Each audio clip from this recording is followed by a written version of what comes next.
The hallway stretched endlessly ahead, packed with the usual chaos of morning arrival. Backpacks bumped against lockers, sneakers squeaked on polished floors, and voices bounced off walls in overlapping echoes.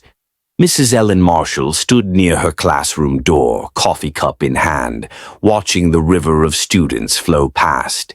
16 years of teaching had taught her to read the current: who was late, who forgot homework, who had a story bursting to get out before first bell. That's when she saw him.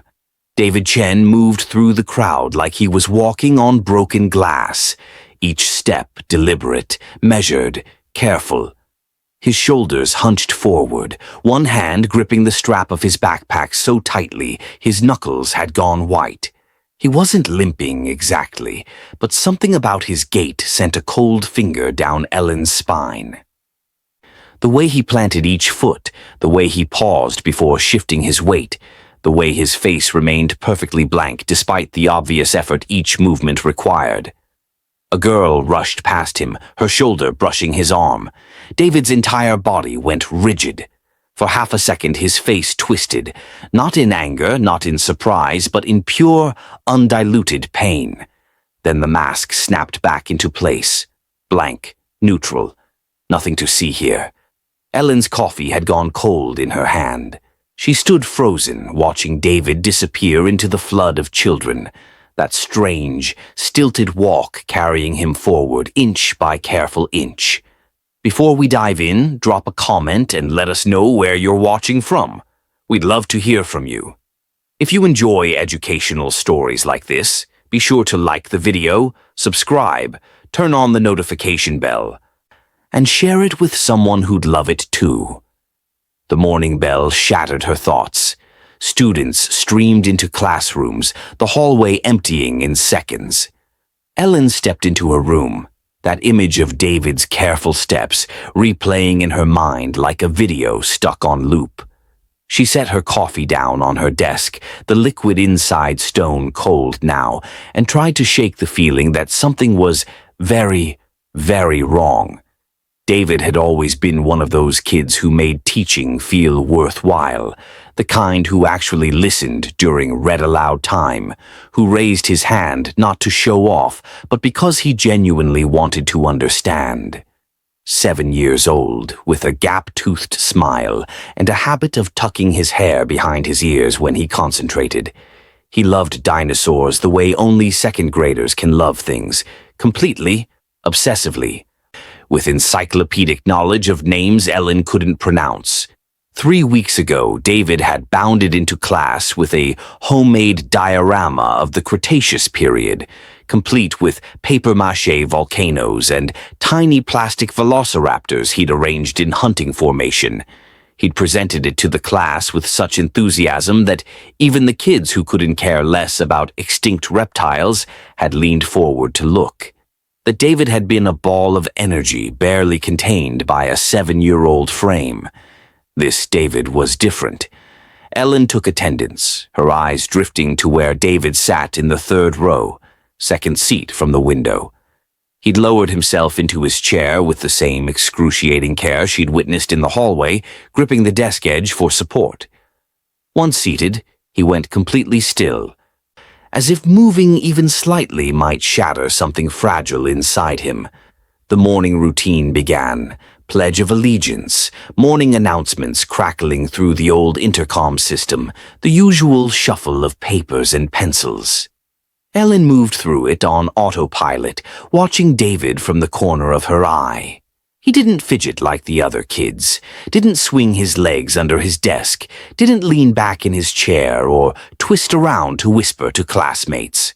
He sat perfectly straight, perfectly still, his hands folded on his desk like a miniature businessman in a very serious meeting.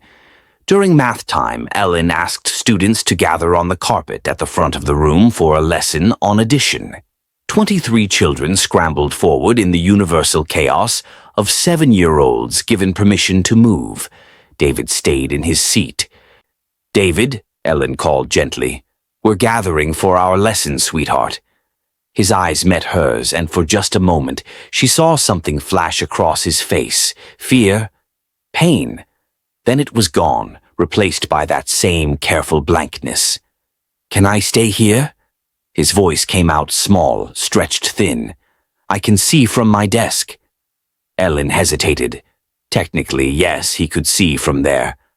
But part of the lesson involved manipulatives, hands-on learning that worked better in a group. Still, something in his expression stopped her from pushing.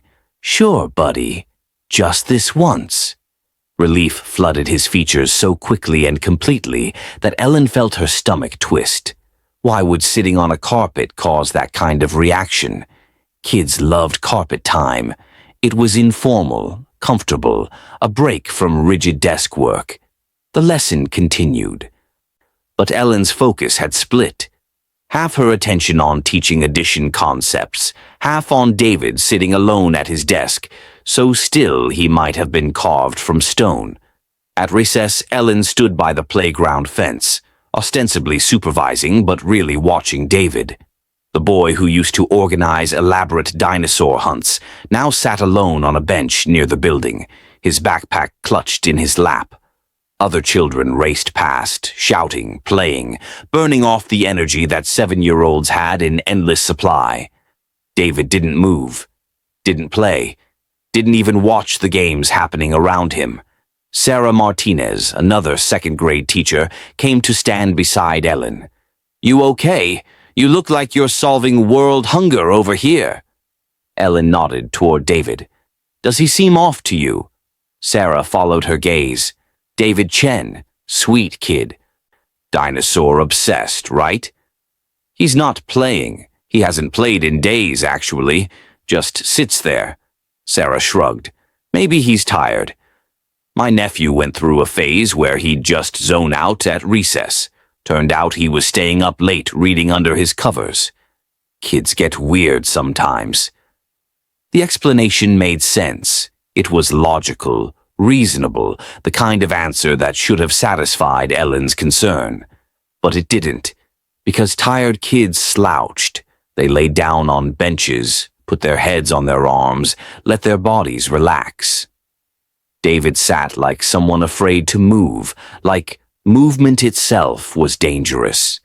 The whistle blew, signaling the end of recess. Students lined up, the controlled chaos of transition time beginning.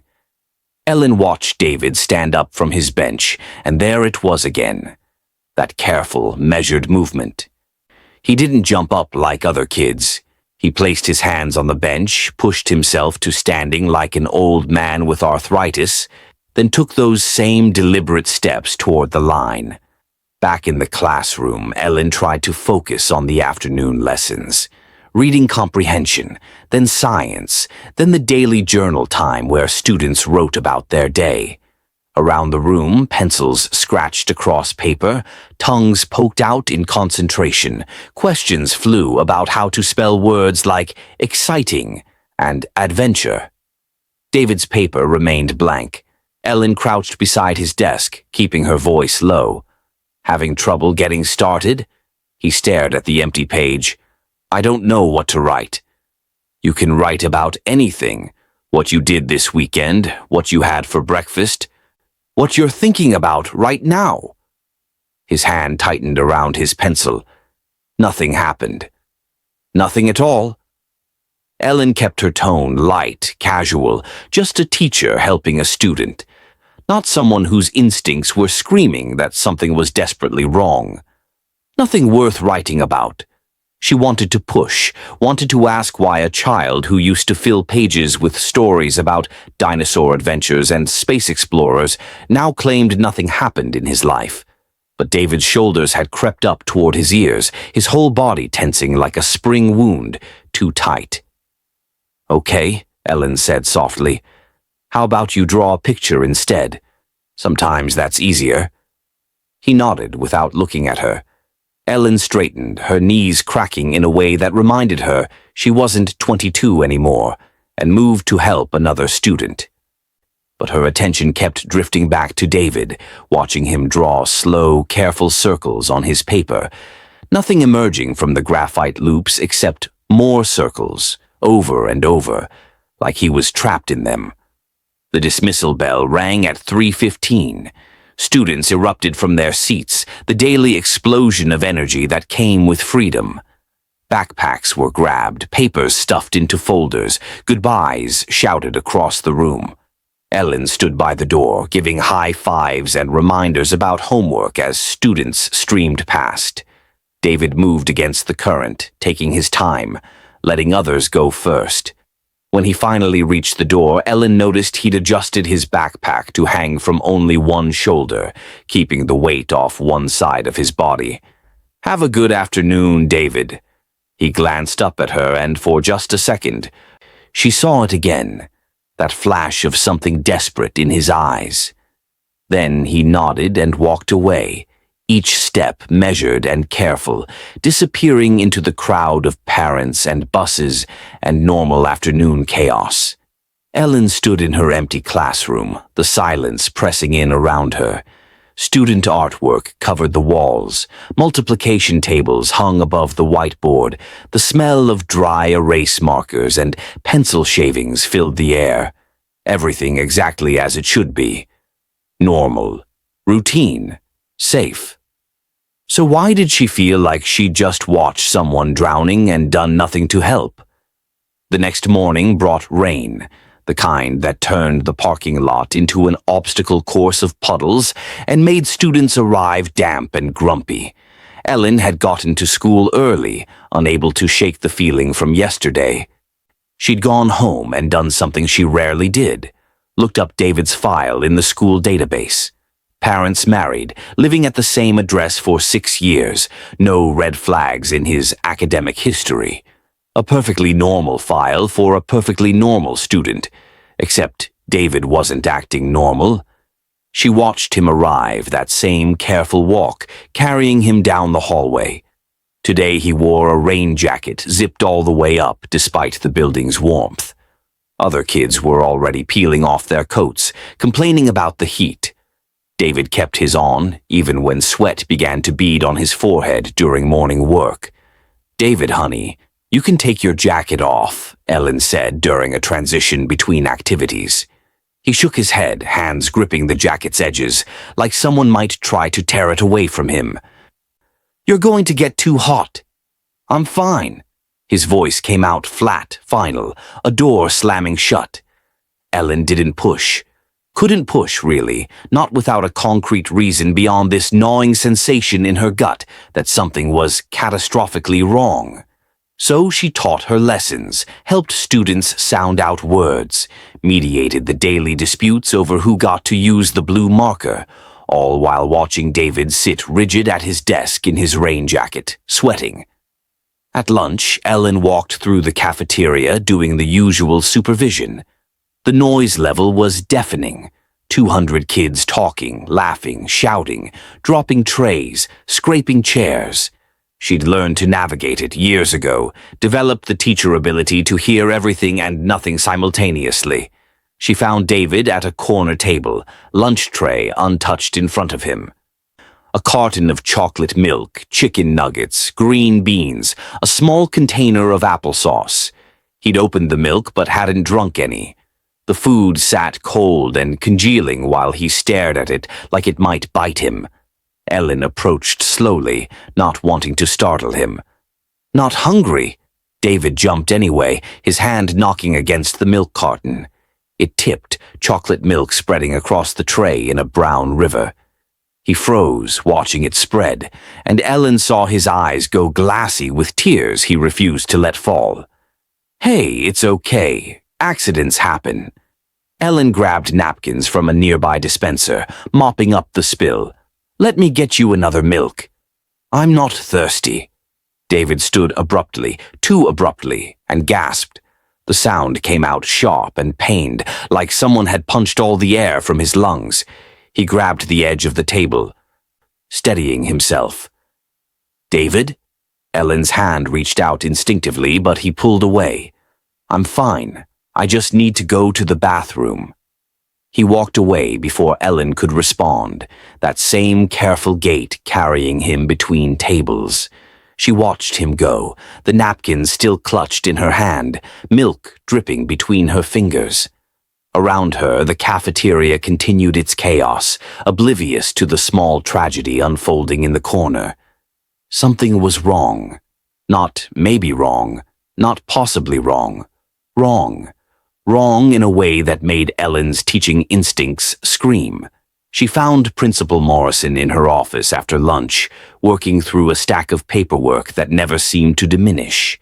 Catherine Morrison had been principal for 12 years, had seen everything from head lice outbreaks to that incident with the escaped class hamster that ended up in the superintendent's office.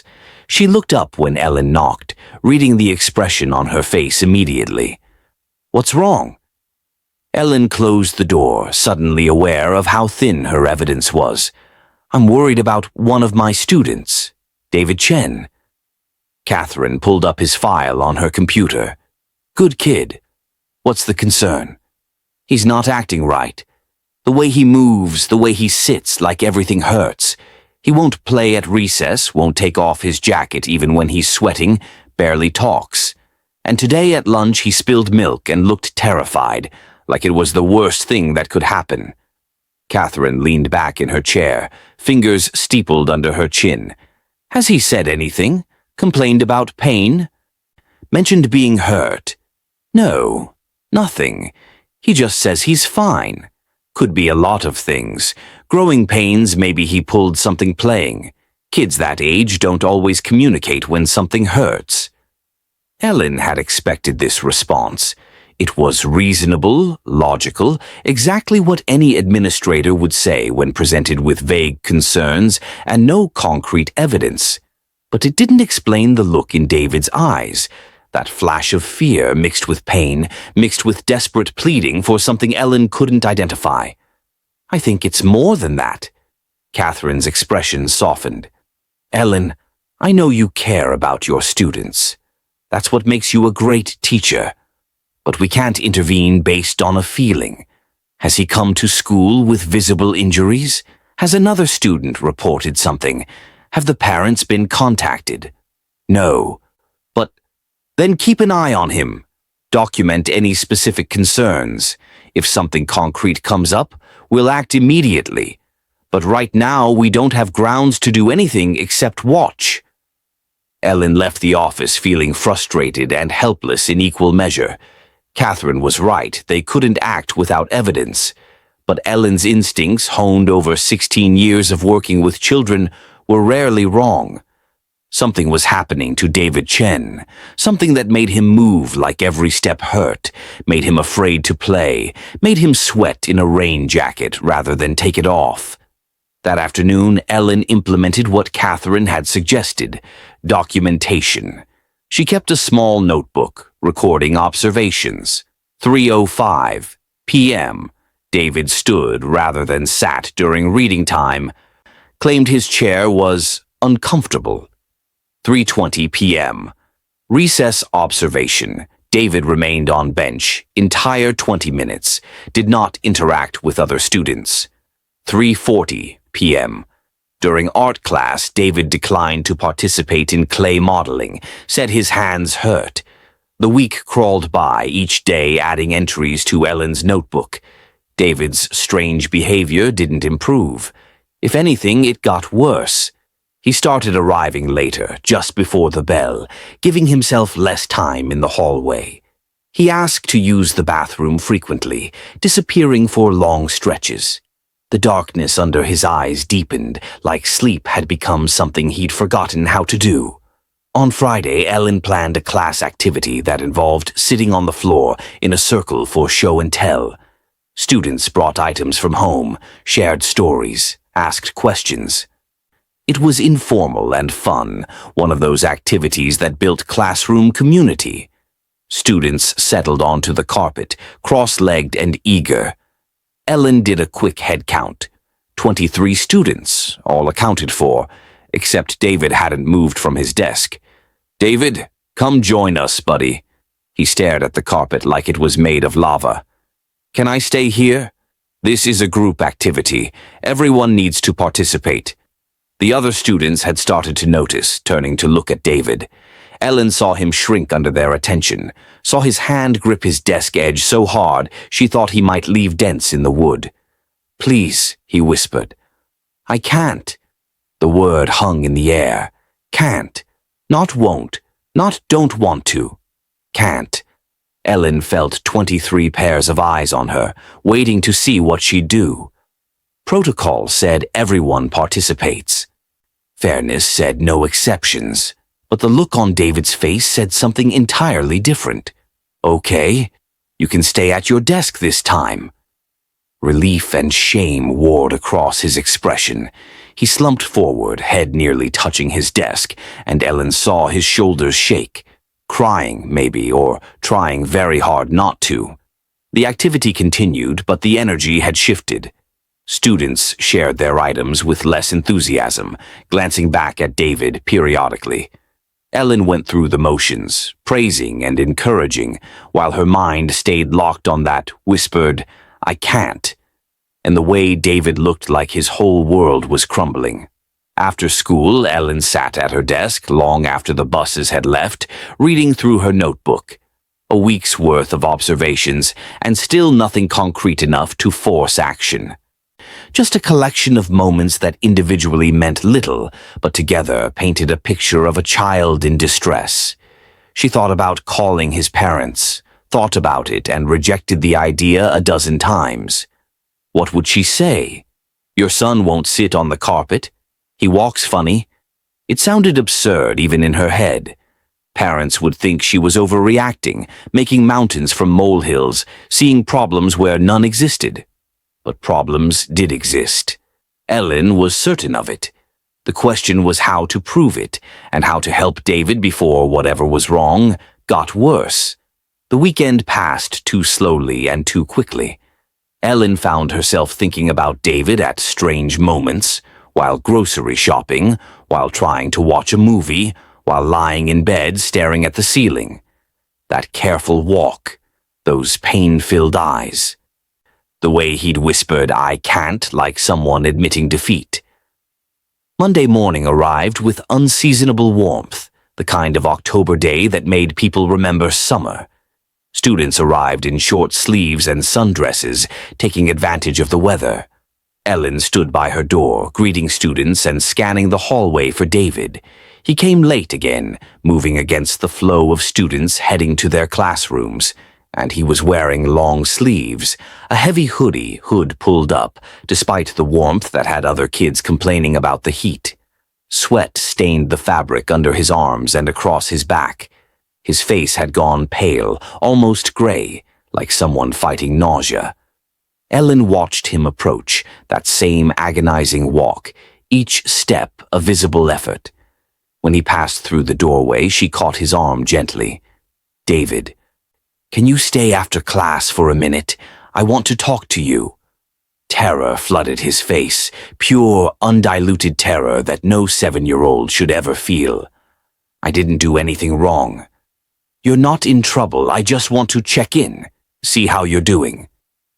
He pulled away from her touch like it burned. "I'm fine. I'm always fine." The class settled into morning routine, but Ellen couldn't focus on the lesson plan she'd prepared.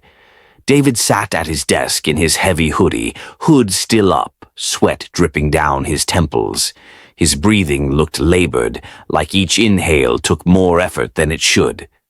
Around him, students worked on their morning writing prompt, pencils scratching across paper, occasional whispers passed between neighbors.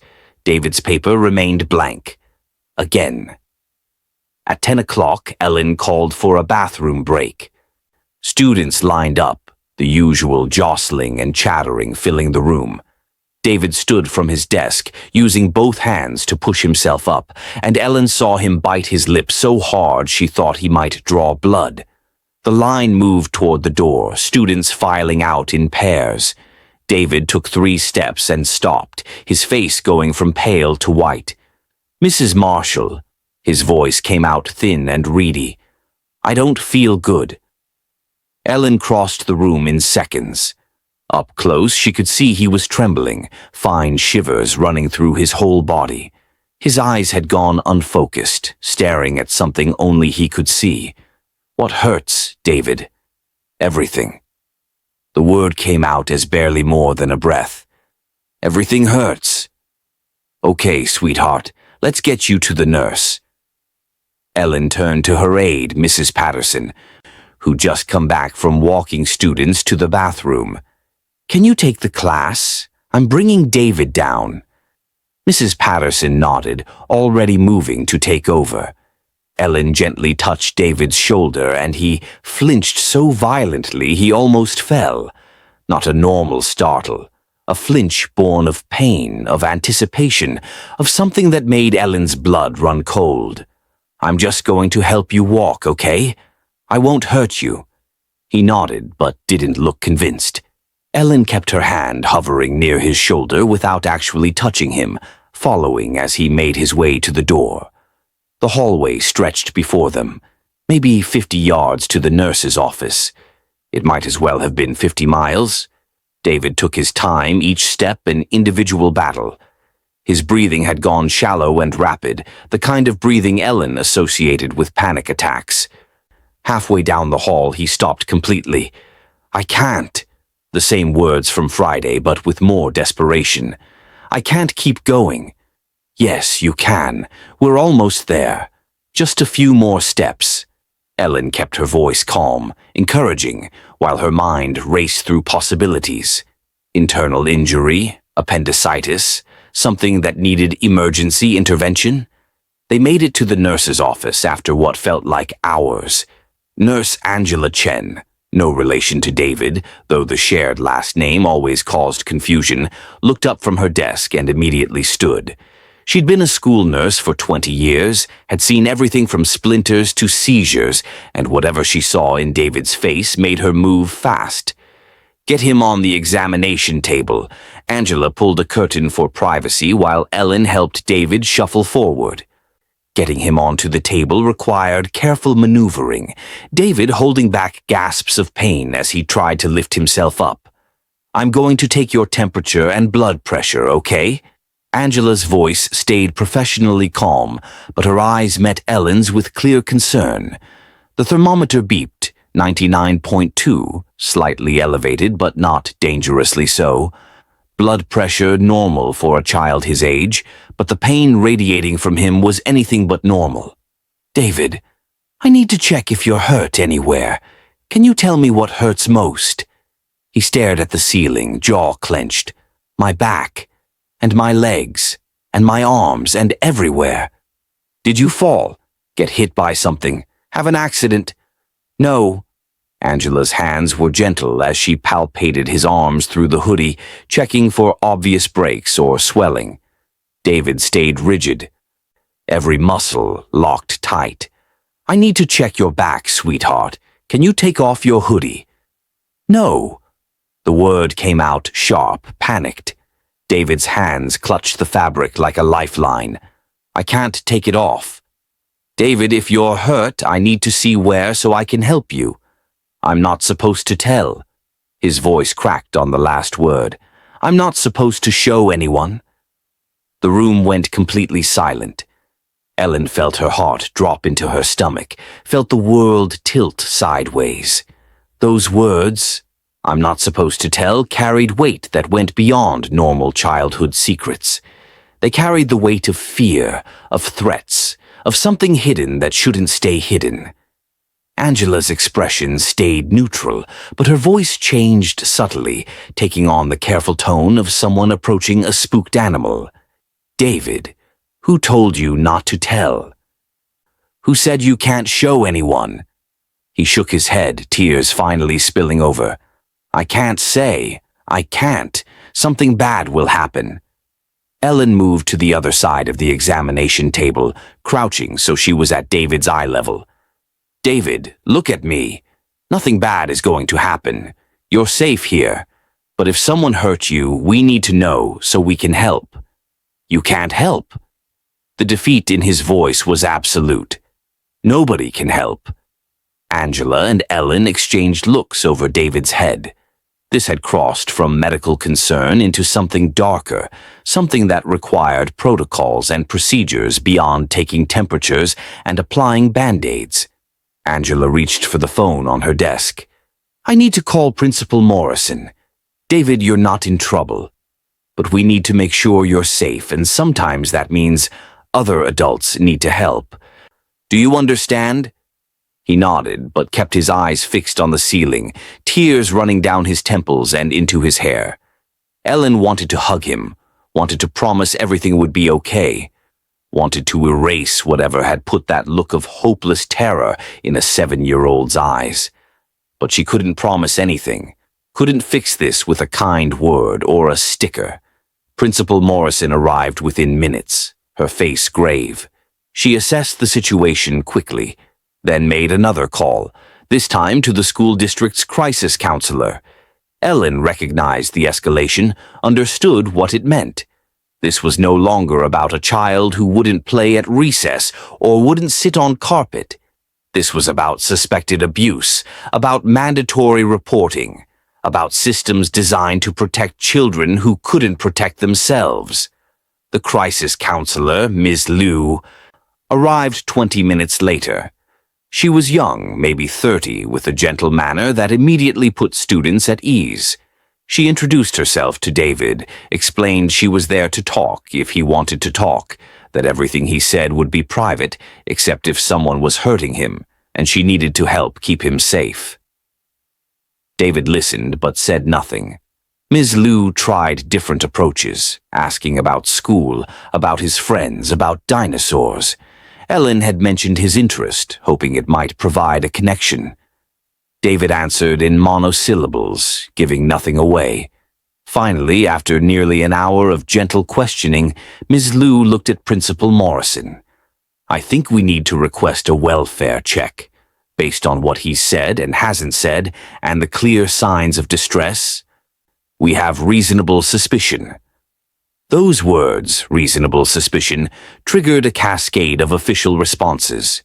Calls were made to Child Protective Services, to David's parents asking them to come to the school, to the superintendent's office documenting the concern. Ellen stood to the side, watching it all unfold, feeling simultaneously relieved that action was being taken and terrified about what that action might uncover. David's mother arrived first, breathless and worried. Jennifer Chen rushed into the nurse's office, immediately moving toward her son. "David? Baby, what happened?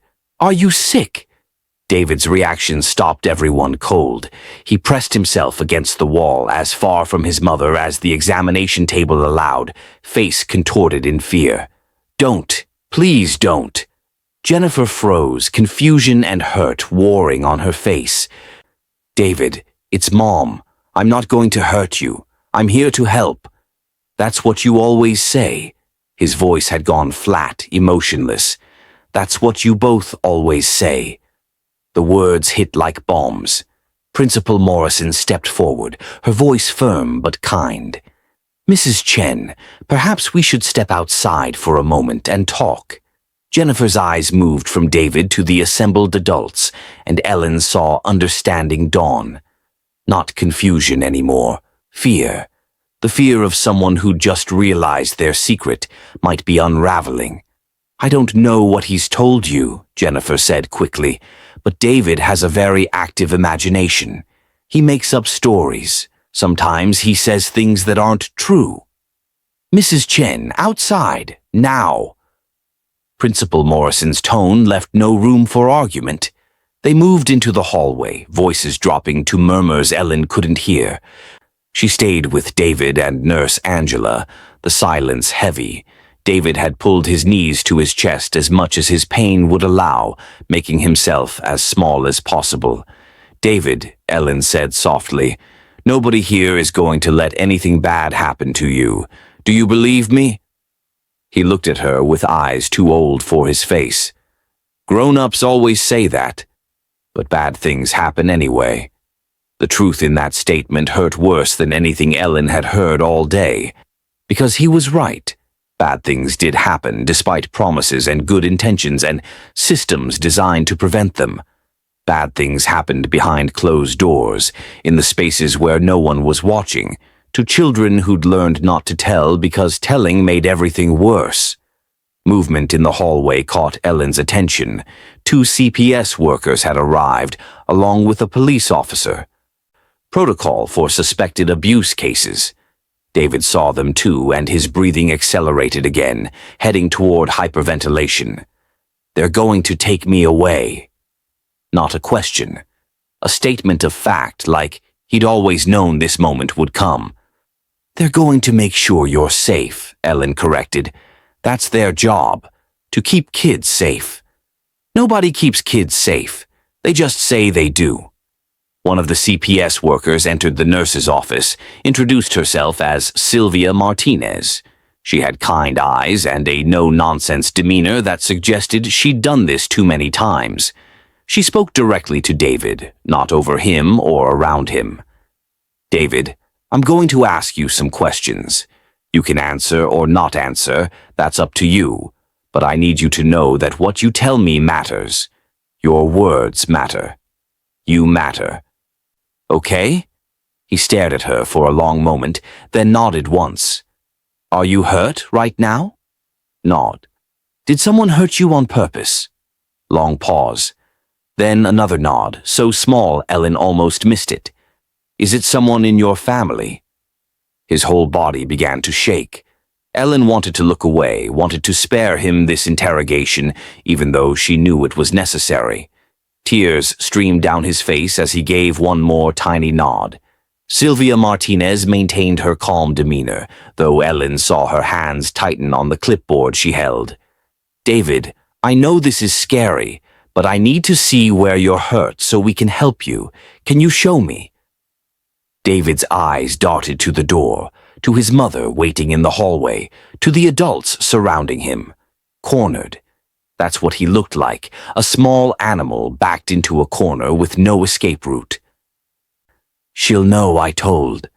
His voice had dropped to a whisper. She always knows. Your mom isn't going to touch you, Sylvia said firmly. I promise you that. Right now, the most important thing is making sure you're okay. Will you let Nurse Angela check your injuries? Time stretched out.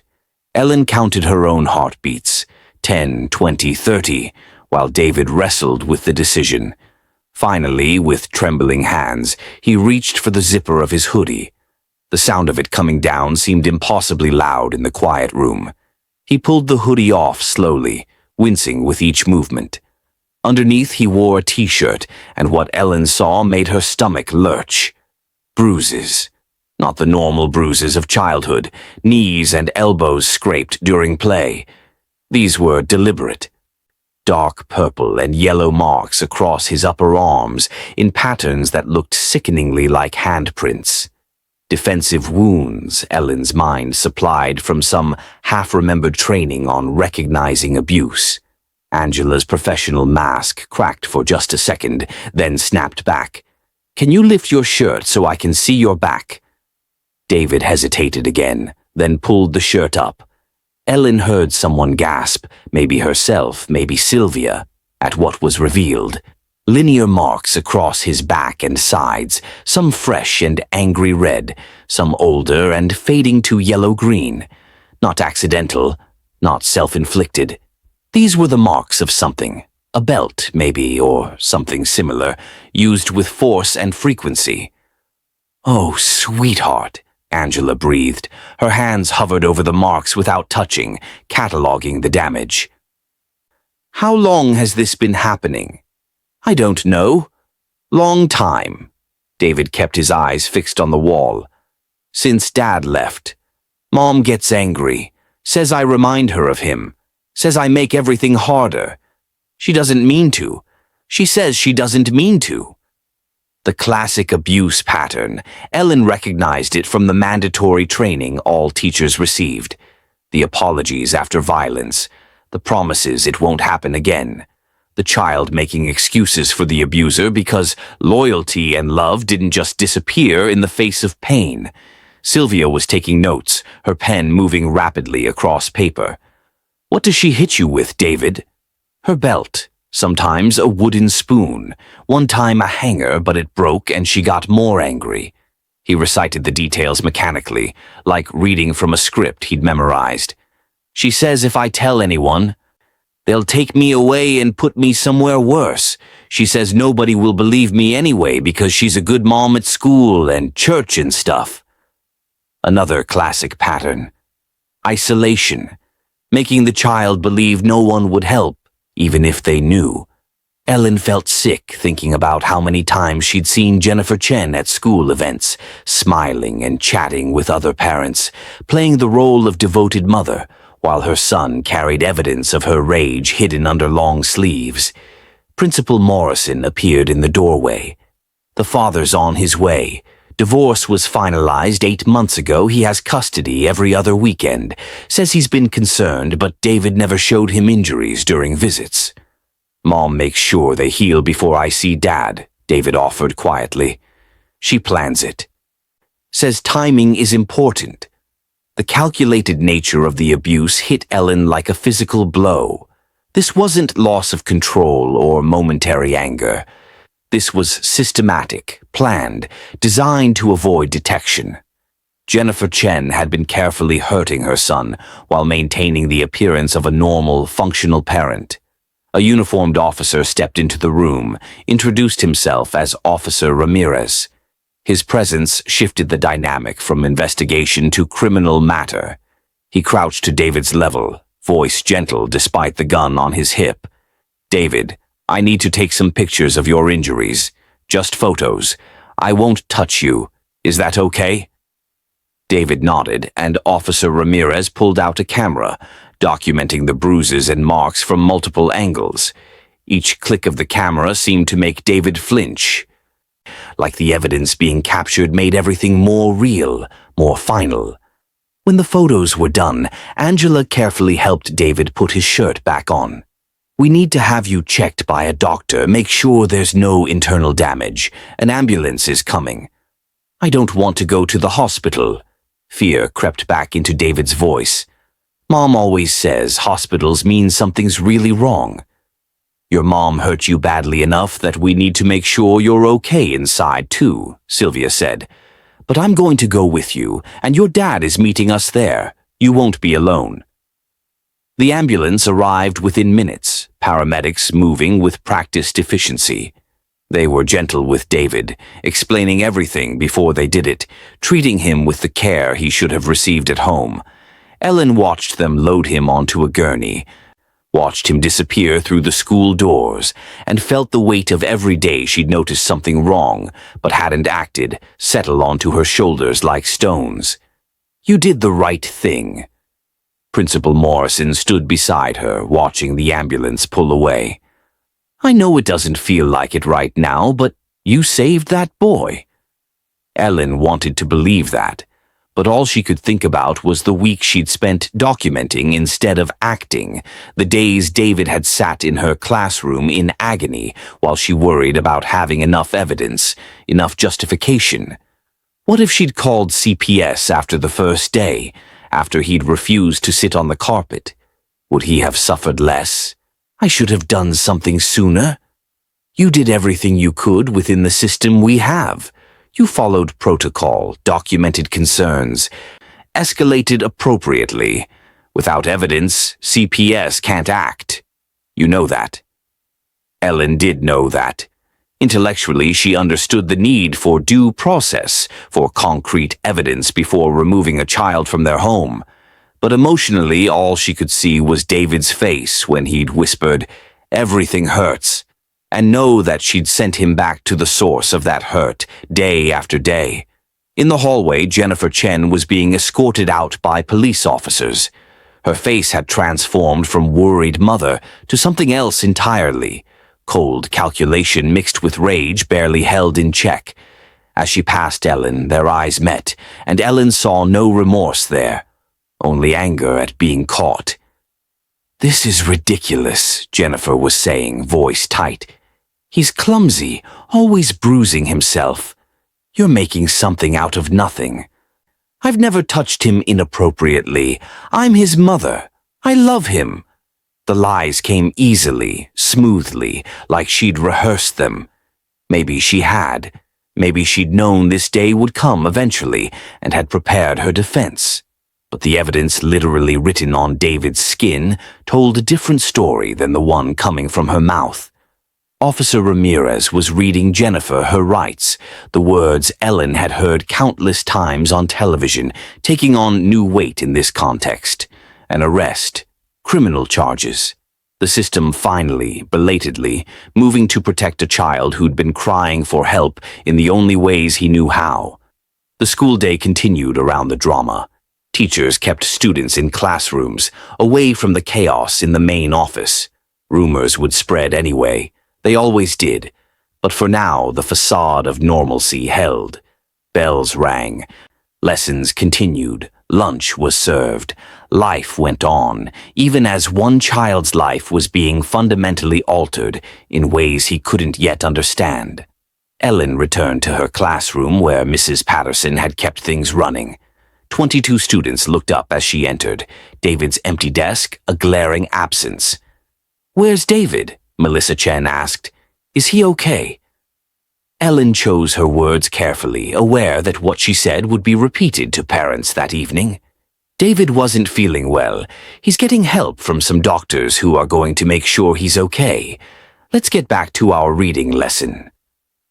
Questions buzzed through the room, but Ellen redirected them firmly. These children didn't need to know the details. They needed to know their classroom was still safe, their teacher was still in control, their world wasn't falling apart.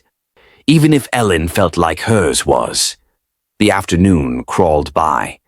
Ellen taught on autopilot, her mind split between the lesson plan and images of David's bruised arms, his fear-filled eyes, the way he'd flinched from his own mother's touch. At 3:15, she dismissed students with relief, watched them flow out into the sunshine and normalcy, and collapsed into her desk chair. Her phone buzzed. A text from Principal Morrison. "David's at hospital. Father has emergency custody. Extensive injuries confirmed.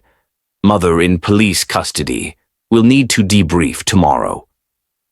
Ellen read it 3 times, letting each word sink in. Extensive injuries. The marks she'd seen were bad enough.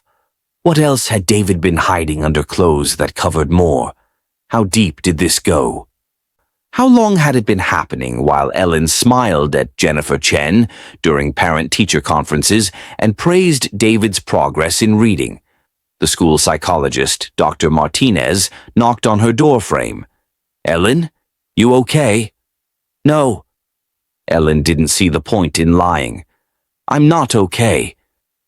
Dr. Martinez came in, pulled up a student chair that was comically small for her frame. "I heard what happened. I'm sorry you had to be part of that. I'm glad I was part of it. I'm furious I didn't do more sooner. You did what you could with what you had.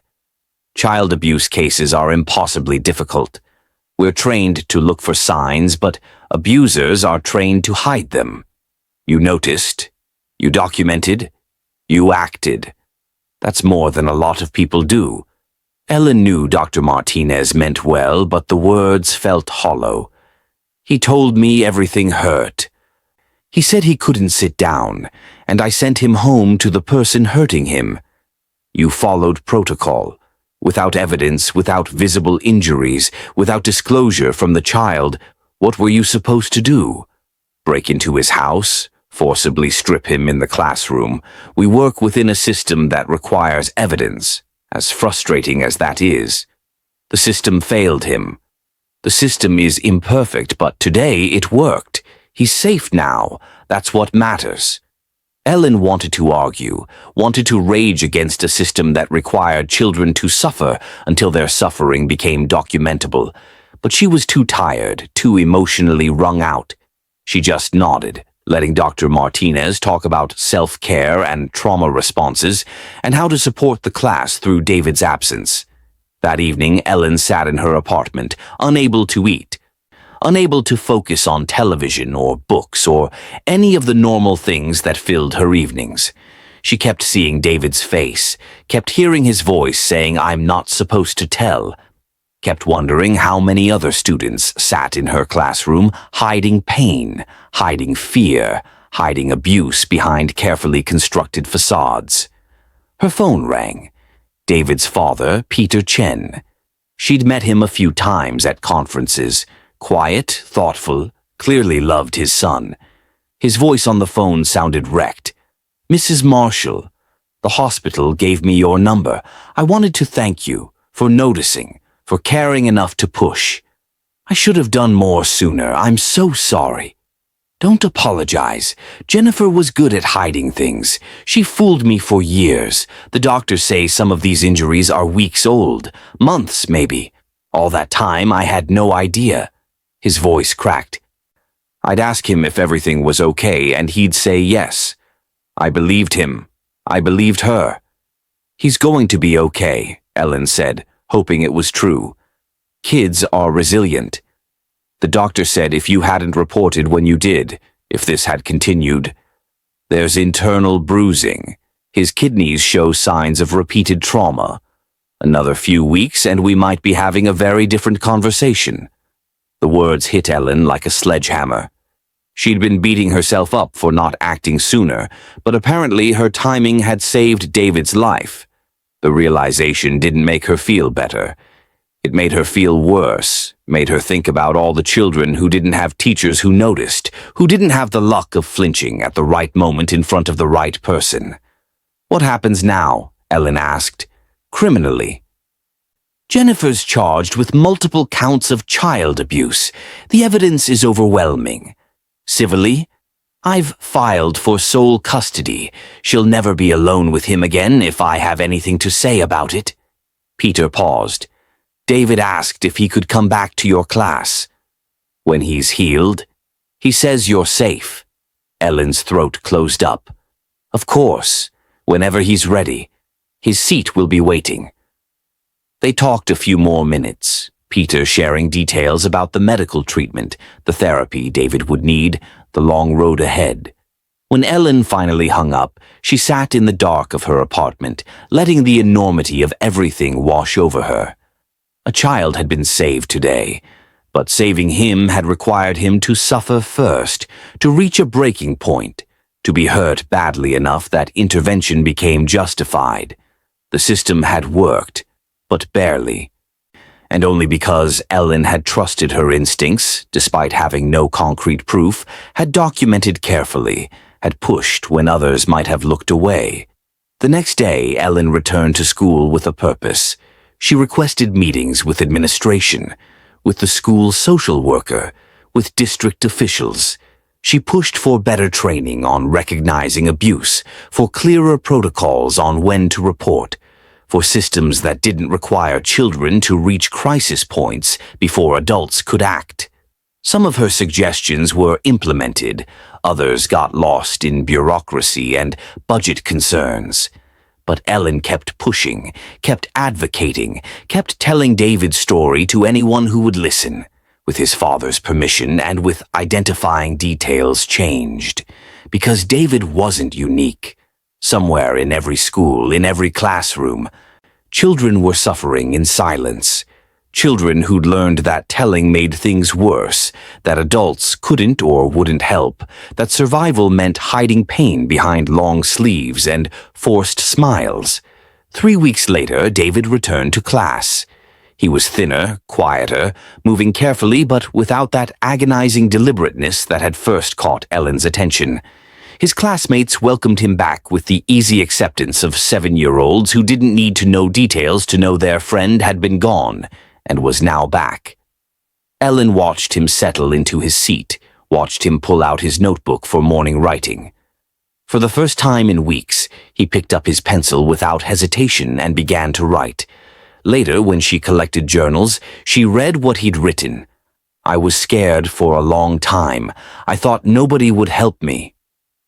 But Mrs. Marshall noticed. She saw me. Sometimes being seen is the same as being saved." Ellen kept that journal entry in her desk drawer for years. On hard days when she questioned whether teaching made a difference, whether one person could matter in the vast machinery of education, she'd pull it out and remember. Remember that sometimes the most important thing a teacher can do isn't teach reading or math or science. Sometimes the most important thing is simply to notice, to see the child who's walking too carefully, sitting too still, hiding too much, to trust instincts even when evidence is thin, to push for answers even when it's easier to accept surface explanations. David Chen had been walking oddly, and that detail had saved his life. Such a small thing, a change in gait, a reluctance to move. But small things often hide enormous truths, and sometimes the bravest thing a child can do is survive long enough for someone to finally notice they need help. If you're watching this, if you're a teacher or a parent or someone who works with children, please listen to your instincts. When something feels wrong, when a child's behavior changes, when explanations don't quite add up, pay attention. Document what you see. Ask questions. Push for answers. Because somewhere a child is walking too carefully, sitting too still, hiding too much, and they're waiting for someone to notice. That's the painful truth hidden beneath the uniform. Not just the physical evidence of abuse, but the invisible weight of suffering carried by children too young to advocate for themselves, too frightened to speak up, too isolated to believe help exists. They're counting on us to see what they can't say, to notice what they're trying to hide, to care enough to act even when action is uncomfortable, uncertain, or difficult. David's story had a relatively happy ending. He healed physically, started therapy, rebuilt his life with his father. But not every story ends that way. Too many children suffer in silence until it's too late, until the damage goes too deep to fully repair. The statistics are staggering, the failures of the system documented and recurring. But every once in a while, someone notices. Someone acts. Someone refuses to look away. And a child's life is saved by something as simple as a teacher paying attention to an odd walk down a hallway.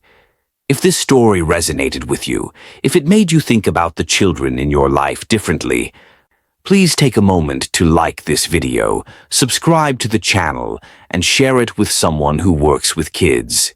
Leave a comment about where you're watching from. We'd love to hear from you. And most importantly, if you see something that doesn't feel right, if a child in your life shows signs of distress, trust yourself. Document what you see. Report your concerns. Be the person who notices. Because sometimes being seen is the same as being saved, and every child deserves someone who cares enough to look closely, to question easily accepted explanations, to push past discomfort into action. That's the lesson David Chen taught Ellen Marshall. That's the truth she carried forward into every school year afterward. That's the message that needs to spread until no child has to suffer in silence, waiting for someone to finally notice they're walking too carefully through a world that's hurting them. Thank you for watching. Take care of the children in your life. And remember, small signs can reveal enormous truths. All we have to do is pay attention.